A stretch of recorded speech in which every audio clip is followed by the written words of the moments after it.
Hello friends, the second term is underway and along with it comes darker mornings. Some very dark mornings thanks to load shedding and also colder weather. I've always attached the seasons to the school terms, so welcome to the autumn into winter term.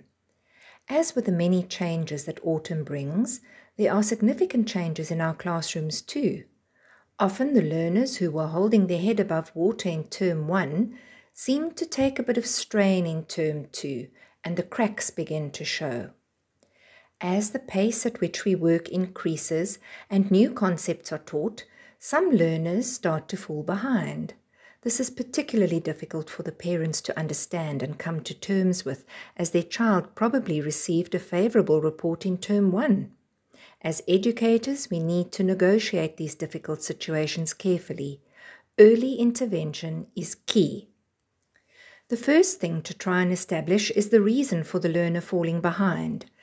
Sometimes it's just a temporary setback that has resulted from poor school attendance, illness, or emotional upheaval in the child's life. If this is the case, ask for help. You might well be able to assist the child in the classroom, but he or she could need more specialized help from a social worker or a therapist.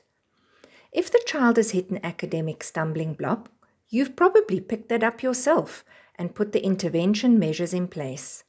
Sometimes it's a simple case of reteaching a concept that the child might not have grasped the first time around.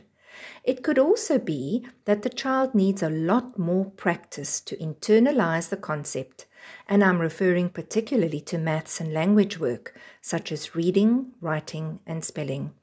Remember, the curriculum is scaffolded, so if the basic concept isn't in place, anything that is built on that concept will be very shaky, resulting in the child falling further and further behind. It's important that we inform the parents or the guardians of the child as early as possible of our concerns so that we can involve them in the intervention process.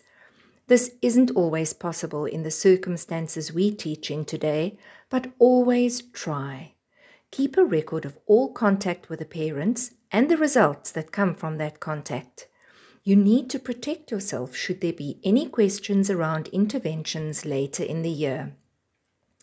What we want to prevent at all costs is the child losing confidence in his or her own ability and giving up. Once we lose them, it's very difficult to get them back on track again. Watch out for the learner who suddenly starts displaying uncharacteristic behavior, often bad behavior.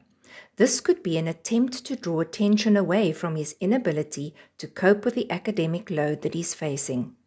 A learner who frequently asks to leave the room could also be struggling. They try to cope by removing themselves completely from the situation that they're having to deal with, albeit for a short time. There's no doubt that these children are frustrating to have in the classroom, as they're a constant distraction for the others, and managing them takes a lot of our time. Our reaction to them can make a big difference. Yelling at them and continually calling them out about things that they are or are not doing is playing right into their hands. Even though they test our tolerance levels, we need to try to stay calm and treat them with dignity. It's not always easy, I know, but it can make your life much easier and your stress levels won't soar. Autumn is a time of change, but also one of much beauty. Let's try to appreciate the beauty around us in the second term and approach those we deal with in a calm and caring way. Change is good. Let's embrace it.